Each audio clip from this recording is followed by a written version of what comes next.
Hi guys, hold on for a second. Before we proceed to the video, I have something very important to tell you. Professor Jon V. Kofas has published his new book in collaboration with Little French Media, and the title of the book is Neoliberalism, Inequality, and Authoritarianism. This book details how neoliberalism impacts the geopolitical economy in the 21st century. You can buy it from Amazon and the link is in the description. Thank you. Now let's proceed to the video.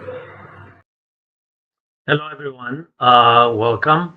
I want to basically give you a brief summary of a longer analytical video on what happened in Syria and the fall of the Assad dynasty on December 8th, 2024.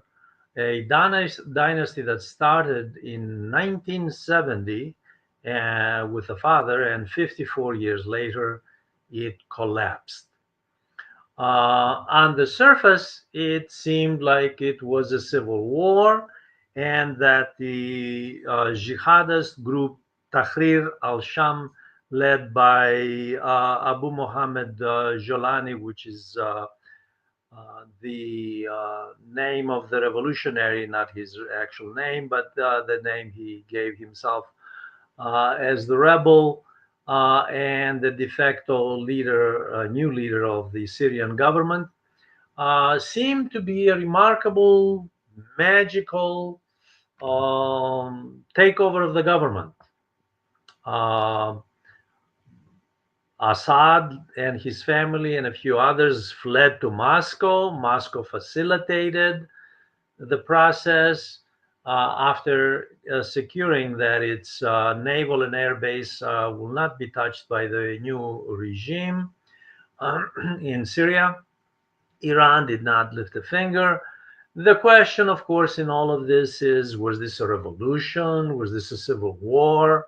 Was this a continuation of something that had started back in 2011? And all of a sudden, magically, it happened like this? Or was it a coup by design and agreement of all the parties, including, more than likely, as the evidence indicates, the Kremlin? Um, the evidence of whether, let's start with the last point, the evidence of whether Moscow went along with it. Of course, Vladimir Putin and the officials are not going to say anything like this. Sergei Lavrov, the foreign minister, was not exactly pleased while this was taking place, sort of indicating something was wrong here. Maybe he was not consulted. It doesn't matter. The fact is, it's a done deal. It was in the interest, more than likely, to the Kremlin to give up Syria and to exchange that for possibly good terms at the negotiating table forthcoming once the Trump administration comes to office in January and sits down to try to carve out some kind of a deal about Ukraine. Ukraine being a supporter, of course, of the overthrow of the Assad regime and of the new jihadist rebel regime that took over. Syria, just for the record, as we'll see in the longer video, is a country of 24 million with 70% of the population below the poverty line. 70%, and this is before this coup. We don't know where this is going. According to the United Nations, the situation is very serious because this is one of the poorest countries in the world, one of the most corrupt countries in the world.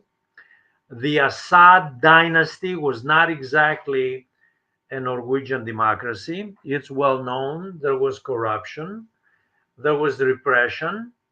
This is, no tears are going to be lost because the Assad dynasty fell.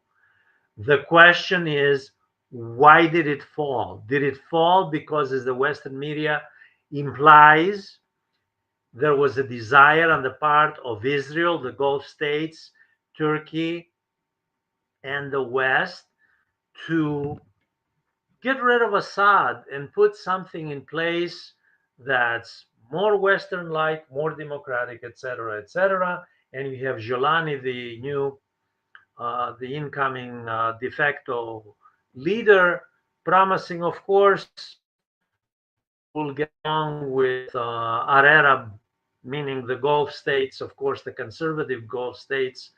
Uh, we will not use Syria as a base for ground operations or air operations against Israel. A very good sign for Israel. Already, the United States carved out a deal with this man, lifting the fine, the rather the terrorist label that they had on him.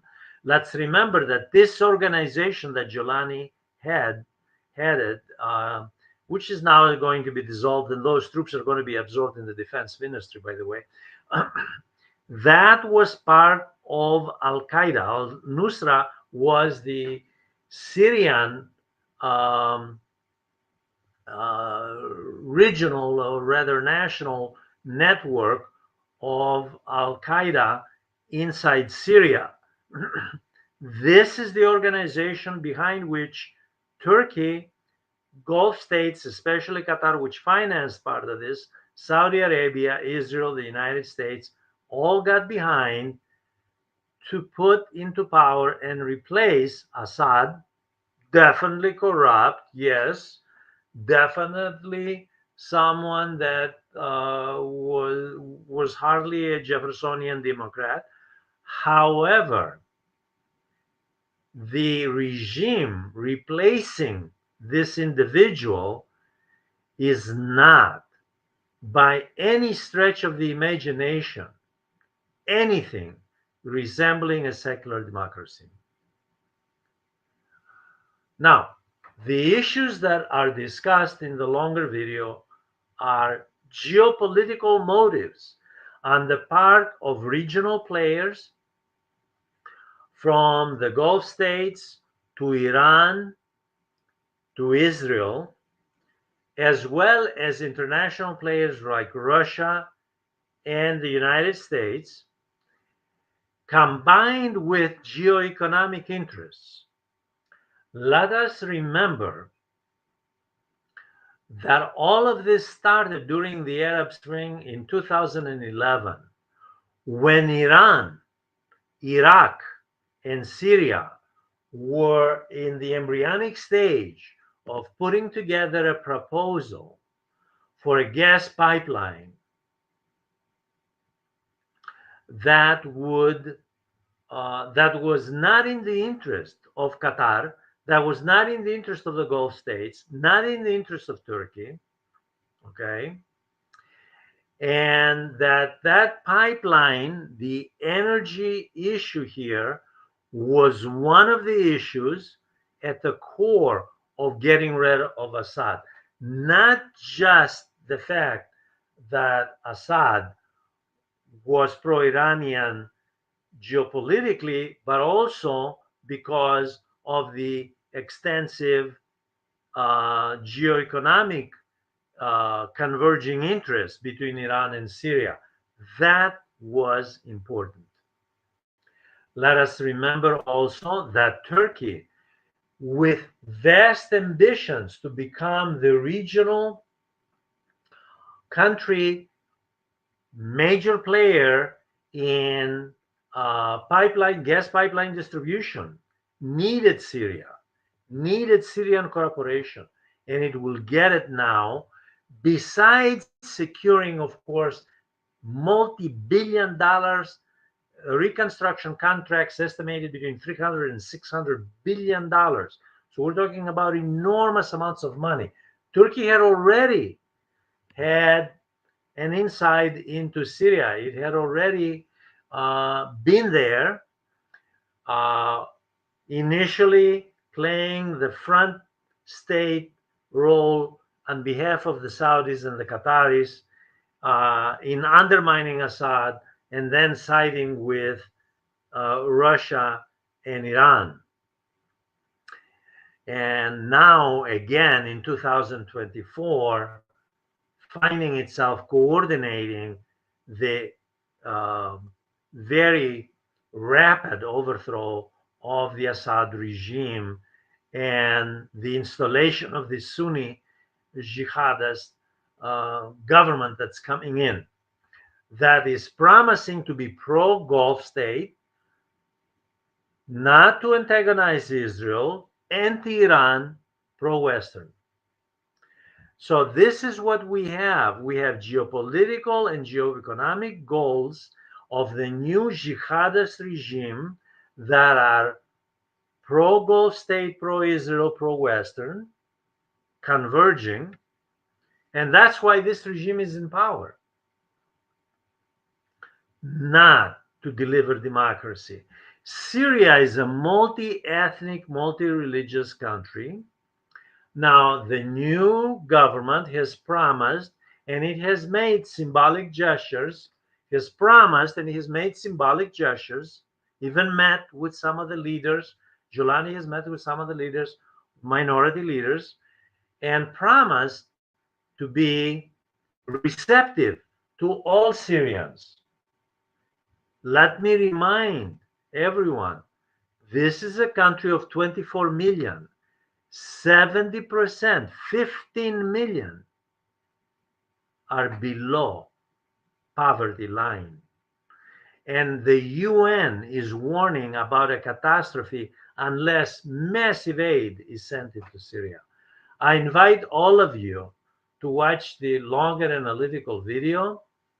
I thank you for watching this. I also would like to ask you to send in questions and comments, and please subscribe to this channel, which is educational and managed by my very good friends Asad Alim. Thank you very much.